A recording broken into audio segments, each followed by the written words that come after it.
Hi,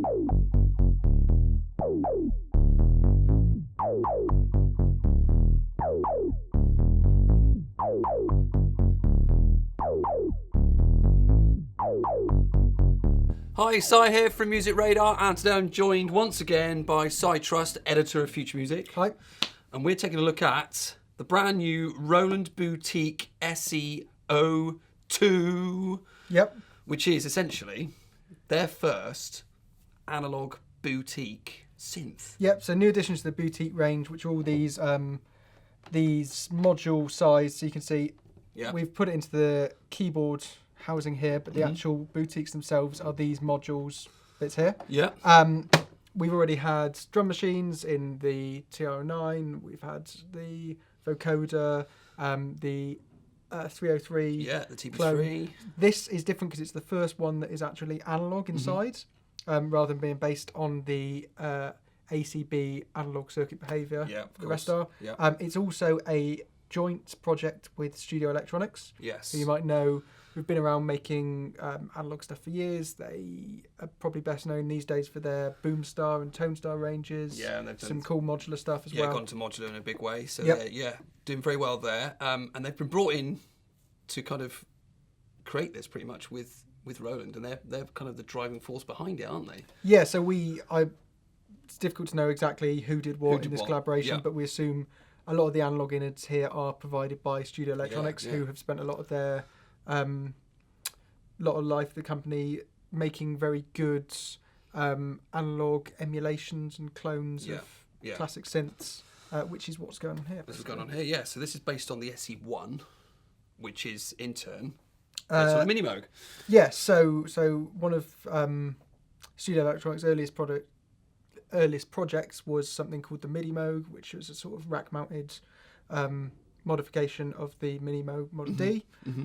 That then kind of gave birth to the SE-1, which was a Mini Moog clone, and now this is basically an update to that, effectively. Brilliant. Okay, so without further ado, let's have a listen to how it performs. Cool. Yeah. Take us through some of the sequences and such. Yeah. So like a lot of the other boutiques, it's got a built-in sequencer here. So what we'll do is we'll just go through some of the preset sequences and sounds and just tweak things so we can kind of see how see how it sounds in action.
Lovely. So yeah, there's a few sounds in action. Yeah, it's definitely, you can definitely tell it's analog. It sounds very meaty in here. Well, I think the first impression is definitely a monster when it comes to bass. Yes. Much like the Mini Moog that it's kind of based on. We keep saying, by the way, that it's based on a Mini Moog. It's worth noting that Roland aren't saying that. This is kind of what we're extrapolating from it. Yeah. It really obviously is. So basically you look at the oscillator section and the kind of 24 dB low pass filter, things like that, and you can see it's similarities, clearly definitely. I mean, it's kind of clever of them not to say this is a Model-D clone. So obviously Behringer have got one coming out as well, which is where they have very much nailed their colours to the mast, saying this is a Mini Moog clone. Yeah. So, and I've not touched that yet, so I have no opinion on it, and this is not forming any opinion, but that very much now, because they've said that, sort of lives and dies on how much it sounds like the Mini Moog. This not so much. Yeah, I mean, this, we'll get to how it sounds comparably in a bit, but obviously, because they're not necessarily saying this is a clone, yes, it can kind of get away with being its own synth, whatever it sounds like. Very clever, very clever. Either way, first impression, as you'll hear listening to those sounds, is that much like the classic Mini Moog, it is really good for those really kind of monstrous mono basses with a real kind of meat to them. Meat's got lots of punch as well. Sounds, it sounds great. So let's have a look then at the architecture of it. So if you let's get initial patch and then build something from scratch. Let's just go. There we go. So we've got a basically sort of initialized patch. Yeah. So I was saying, so like the classic Mini Moog, you've got 3 oscillators with each with a choice of waves going from triangle through saw and different variable square waves. Got a mixer section, so we can dial in different amounts of all of these, and obviously we can tune our oscillators.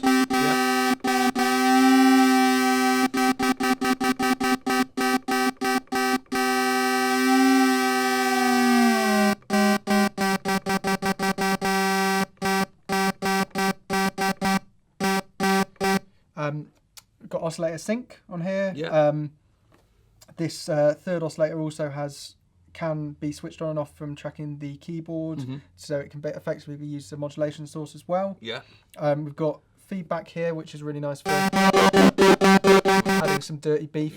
Got a noise oscillator there as well. The filter section, the filter, again, like the Mini Moog, is a 24 dB low pass filter. It's got self oscillation when you push up the resonance. So much like that classic filter. So when you kind of really push up the resonance, you'll notice it basically cuts a load of the bass out, and you end up with this kind of thin sound that can be pushed all the way up to nasty, raspy self-oscillation. Cool. Got a contour control here, which can be inverted. Then we've got 2 envelopes, a filter envelope and an amp envelope, each with attack, decay, sustain, and there is a switchable release, is it? Switchable release down there. It's joined by an LFO over here, obviously, which can be routed to filter and oscillator and various things. So this then takes it a little bit further than the classic Mini Moog design with some extra cross modulation here. So we can do oscillator 2 to the filter, oscillator 3 to oscillator 2 to have some frequency modulation things going on, and then oscillator 3 modulating pulse width and things like that. We also have a built-in delay section, but it's got time, feedback and amount controls. We also got glide controls over here, and we can set our modulation wheel input over here. This is joined by a sequencer and patch selector down here. So there's a really big memory for patches. I think it's 360 something. Wow, that's whatever your average. Do what the whatever the math is, the 16 by whatever it is. And then there's 128 user patches as well. So there's loads and loads of built-in sounds. The sequencer itself is quite nice. You can parameter lock a 1 parameter per step, so you can kind of get some automation going on there. Yeah, that's cool. It's got nice shuffle kind of last step things, so you can do some on-the-fly variations and things like that. So that's all good. There's a lot of memory in there, and it's a powerful synth engine. And it sounds really nice. So beefy sounding oscillators, a nice filter, particularly good at those low bass tones. When you pull that down. And nice kind of punchy, snappy envelopes. It's really good at making bass sounds. My experience with using an original Mini Moog is kind of limited. I've played on a few. and obviously it's a sound we've heard on countless records before. Absolutely. But to my ear, this is does a really nice job of emulating those sounds, and you can definitely quite easily get those beefy, punchy basses that you want out of it. Mm-hmm. So sonically, it's really impressive. The sequencer is surprisingly flexible for something on this size. There's a few things that would be quite nice. It would be quite nice to have a built-in arpeggiator. Yeah, sure. But generally speaking, you can do a lot with it. The sound engine is really good. Yeah. It's really flexible. As monosynths go, sonically and in terms of what it can do, it's up there with the best out there at the moment. Well, that's good. That's good. However, there's always a caveat. There is a caveat here. Yeah. And the caveat is the fact that it is in Roland's boutique format. So the boutiques, like I said, we've seen a few boutiques so far. They're like drum machines and various other and synths and things like that. And they're all in this small form factor, which is kind of fiddly to use. Mm-hmm. It's obviously it's quite a common thing at the moment to have compact and kind of portable synths. So you've got Korg Volkers, you've got things like Novation Circuit, right down to little things like the Monotrons and the Teenage Engineering POs. And all that sort of stuff. Yeah. So it's very kind of fashionable to have things compact and small, and there's definitely a benefit to having something small that you can fit on a desktop, and bedroom producers will probably love the fact that this is really compact. But it's a £500 synth, and it sounds amazing. It can do loads, but programming it is fiddly. Yeah. Like these knobs, you can see are small. Earlier when I was kind of playing around with trying to tune the second oscillator to like a fifth, because you're using such a small knob, it's pretty fiddly, and it can be quite difficult to do. Another thing is, so when you scroll through patches, obviously it changes the parameters. Unlike, say, Novation's new circuit monostation, which we reviewed recently, which does a really nice thing of having lights which show you where every parameter is. Mm-hmm. This doesn't have that, so when you start scrolling through patches, it's quite easy to forget or get lost with what's going on with settings. Sure. Cool. So the other thing about it being in the small boutique form factor means obviously we've got just mini jack ins and outs here. Yeah, of course. Which, as we've said, kind of fits in quite nicely with Eurorack, but it does mean you don't have proper full-size jack line in and out, which is a shame. Still, there is a good amount of connectivity here. So we've got analog trigger in and outs, CV in, gate in, and a CV input for the filter cutoff here. Yeah. There's also an external input, which means audio can be processed by the filter, which is good. Yeah, they don't have that on the other ones, do they? No, the other boutiques, a lot of them have audio inputs, but it's just a mix input. Just a mix, yeah. And as we've said, the filter on here is really nice, so having that really definitely adds to it. Yeah. Obviously, you've got standard MIDI in and out. You've got a USB connection, and you can use that for USB MIDI and audio over USB. Oh, cool. Which is good. So it's definitely got good connectivity. We're talking about this being a portable device. Yep. And as we've mentioned, all the other ones, the Novations, the Volkers, the POs, all this sort of stuff, they have a speaker. Yep. And so does this. This does have a built-in speaker. Why we don't know. This is something we have discussed in the office quite a bit, and is a bit of a sort of personal rant of mine that I don't understand why it's so fashionable at the moment for a lot of these things to have built-in speakers. So yeah, like you said, you've got these, got Korg Volkers, the Novation Circuit, things like that, where you've got a built-in speaker, which I kind of understand the idea of. It means you can take things out and you can be portable and you can get on the go. Yeah, but seriously, excuse the noise. I'm just going to buzz those invariably, out the way. And this isn't a criticism just of Roland, but you can kind of hear. It's just particularly for a bearing in mind how fat, beefy, meaty, for bass, lovely this thing can sound. Yeah, you can kind of hear. Do justice. Yeah, which again, it's not a criticism of Roland specifically, because everyone is doing it. And all of these things have speakers on, and none of them sound particularly good. And I just don't really know why, because I don't know what situation. Obviously, you're not going to perform using that speaker. And if you're having a jam, you're going to have a jam properly. Yeah, and I mean, look, it's great that you can go out and just make sounds. Things are portable. You can make sounds go. But when are you going to do that not using headphones? The last thing we want is a situation where someone is on the bus with something like this playing at the back. Yeah. So nobody wants that. So I'm going to plug these back in. Yeah. So I mean, I don't understand why all of these things have these built-in speakers when they're kind of unnecessarily. Maybe there's some factory out there which had a massive job lot of speakers that they need to offload. Got rid of them all. Or more likely, maybe someone has probably done some research, decided that I'm completely wrong and people really value speakers and I just don't know what I'm talking about, which is the most likely answer to the situation. But there is market research that may say that, or it may not. Yeah. I'm kind of erring on the latter. Probably don't listen to me. I have no idea what I'm on about. But it's worth noting on the portability front as well. This is the only of the boutiques that isn't battery powered. It does come with a supplied power lead, which is kind of to be expected. It's an analog synth. It's analog synth. Obviously, we were using it with the K25M, as we were saying. So this keyboard isn't actually included with synth. This is a case that we're using. Yeah. I can't find the clip now. There you go. There we go. Which allows it to be angled like that. You've got two levels, haven't you? Yeah.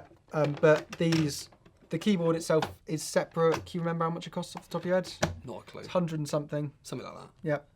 Quite a bit. I mean, chances are you've got your own one. Yeah, obviously there's USB and there's MIDI in and out. So they also do as well. I'll just lurch down to here.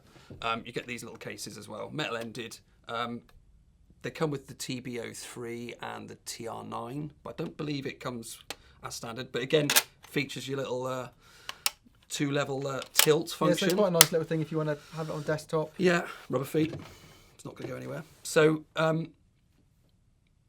it sounds ace. Yeah, so to sum up, it's quite expensive. Yeah, well, what it is. So £509, I think it's retailing for. Yeah. Which, so sonically and in terms of what you get, I don't think is expensive because it sounds really nice. The analog oscillator is really nice analog filters. Yeah. You can do a lot. As we've said, it's got really rich, thick sound. One of the best kind of classic analog monosynths we've got going around sonically and in terms of what it can do. I just don't think the design feels like a £500 synth. I see what you mean.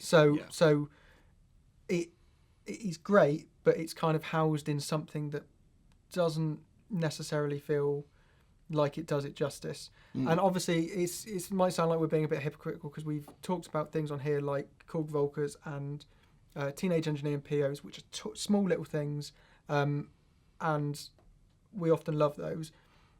The difference is those all retail for around the kind of £100 to £200 they're not mark. No. I think when you get up to around 500, you kind of want something that feels a bit bigger, I see what you're and saying. a bit more controllable. Yeah. Which is, I'm not slagging this off. It sounds great. It is really good. Yeah. It's just be prepared to use slightly fiddly controls. They're quite fiddly. That, as we've said though, there's a really good extensive patch memory, good sequencer. The delay is really nice. So you get a lot for your money. It's if you can handle the small size and the small controls, it's really good. Comparing it to the rest of the range, obviously they do ACB, so they're not at all analog. So the price difference there is going to jump up. But we have noticed they've been creeping up slightly since the original Jupiters and the Junos they did. They were like 280, 290, 300, and then the TB3 and the TR9 have crept up a little bit more. They're 350. This is now 500. The SH1A, 01A, whatever it's going to be called, is going to be quite expensive again. Everything's getting a bit more.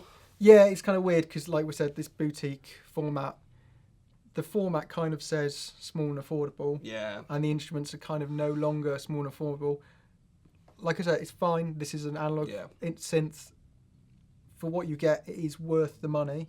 It's 500 quid. But maybe Roland want to rethink whether they want to put £500 analog synths into what is effectively slightly bigger, a smaller kind of portable, affordable format. Yeah, there's sort of a bit of a mismatch there for us. So. Well, hopefully this is the beginning of more, because they seem to be releasing all these all over the place. They'll be doing more analog things. With maybe partnering up with other, synth makers. Who knows? Yeah, if we get more like this, then that's great. Yeah, it's a good start. And we'll definitely have a play with them as soon as they land. So next up will be the SH01A.